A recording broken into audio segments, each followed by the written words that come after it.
hum of the bathroom light was the only sound, a constant, buzzing companion in the dead of night. I leaned over the porcelain sink, the cold edge pressing against my waist. The water ran from the tap, a cool stream I splashed against my face, trying to wash away the exhaustion of a long day. It was late, well past midnight, and the house was silent, wrapped in the deep sleep of the suburbs. I closed my eyes for a moment, letting the water drip from my chin, feeling the familiar comfort of my own home around me. Just another night, just another routine. I reached for the towel, patting my face dry, and looked up into the mirror. That's when everything stopped. My reflection blinked, but I didn't. My eyes were wide open, staring straight ahead, yet the me in the mirror had just closed and opened its eyes. A single, deliberate blink. I froze, my hand still holding the towel. My heart gave a painful thud against my ribs. It had to be a trick of the light, a flicker from the old fluorescent bulb above me. Maybe I was more tired than I thought, my brain playing tricks on me. I stared, unblinking, waiting for it to happen again. Seconds stretched into an eternity, filled only by the hum of the light and the frantic drumming in my ears. Nothing. The reflection just stared back, a perfect, motionless copy of my own terrified face. I let out a shaky breath, a nervous laugh catching in my throat. I was just seeing things. I tried to dismiss it, to turn away, but my feet were rooted to the spot. My gaze remained locked with my reflections. Then slowly, impossibly, the corners of its mouth began to turn up. A smile stretched across its face, a wide, unnatural grin that didn't reach its eyes. Those eyes, my eyes, were cold and empty. My own face remained a mask of shock, my lips pressed into a thin, trembling line. I wasn't smiling. I wasn't moving a muscle. But the man in the mirror was beaming at me, a silent, chilling mockery. A cold dread, colder than the tile floor beneath my bare feet, crept up my spine and settled deep in my gut. This wasn't a trick of the light. This was real. A wave of panic washed over me. Wanted to scream, to run, to shatter the glass and destroy the horrifying image it held. But I was paralyzed, a statue carved from fear. The smiling face in the mirror tilted its head, a slow, curious gesture. Its lips parted, and a sound, a faint, raspy whisper, seemed to slither out of the mirror and into the room, cutting through the hum of the light. It was my voice, but it was wrong.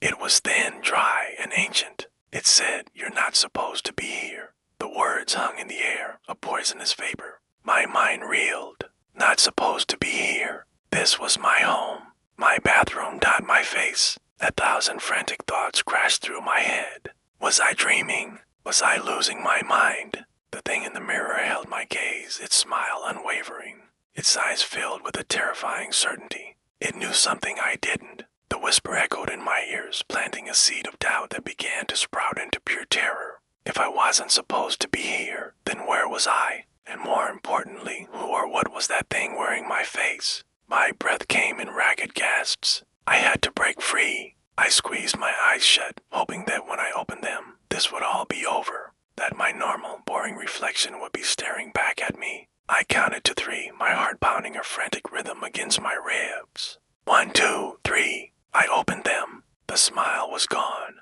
For a heart-stopping second, relief flooded through me, but it was replaced by a new, more profound horror. The reflection was still there, but it wasn't just my face anymore. Behind it, the bathroom was different.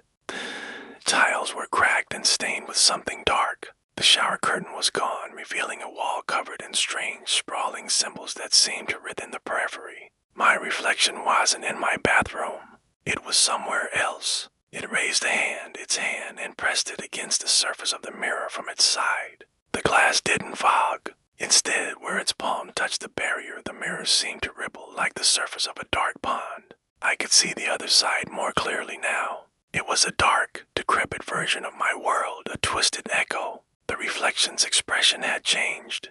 The smile was gone, replaced by a look of grim determination. It pushed its hand harder against the glass, and I heard a faint cracking sound.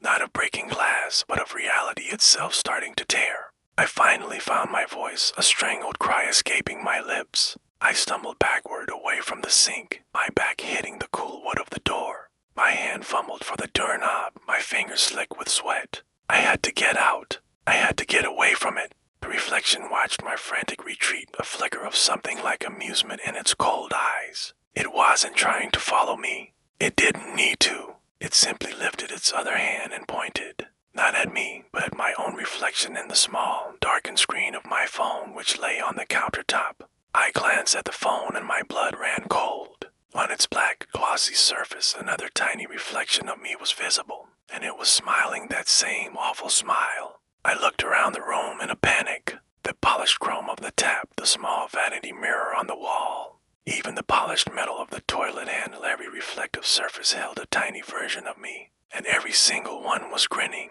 They were everywhere, was surrounded. There was no escape. The main reflection in the large mirror slowly shook its head, its expression now one of pity. It brought its mouth close to the glass one last time, its breath not fogging the surface. Its voice was louder now, clearer, filling the small room, coming from all the reflections at once. "We've been waiting for you," it said in a chorus of my own voice. "It's time to come home." Cracking sound intensified, and the light above me began to flicker violently, plunging the room into strobing flashes of light and shadow. In the moments of darkness, I could see faint, glowing lines spreading like a spider web across the mirror from where its hand was pressed. In the flashes of light, I saw its arm beginning to push through the glass, not shattering it, but phasing through it like a ghost. Its fingers, my fingers, were reaching out from the mirror, dripping with a black, viscous liquid. Reaching for me, I screamed, a raw, primal sound of pure terror, as the darkness finally took over and the flickering light died completely,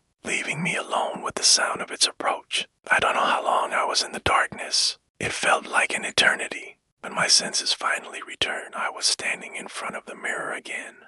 The overhead light was humming its steady, familiar tune. My heart was calm. My breathing was even. I looked at my reflection. It was just me. Normal, tired me. There were no cracks in the mirror, no grinning doppelgangers, no dark, oozing liquid. It was over. It must have been a dream. A waking nightmare brought on by stress and lack of sleep. I let out a long, shaky sigh of relief, the tension draining out of me. I leaned forward, my hands on the sink, just to reassure myself. I smiled, a real, genuine smile of relief. But as I watched my own lips curve upwards in the mirror, a chilling thought pricked my newfound calm.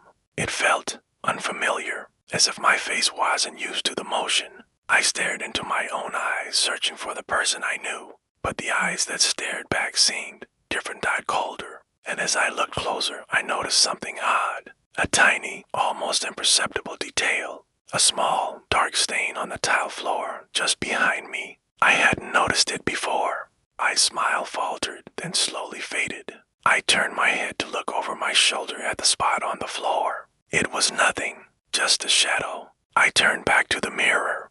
As I met my own gaze, I slowly, deliberately blinked. But the me in the mirror didn't. Its eyes stayed wide open, staring back at me, and then it started to smile. If you enjoyed this story, please like, share, and subscribe to the channel for more.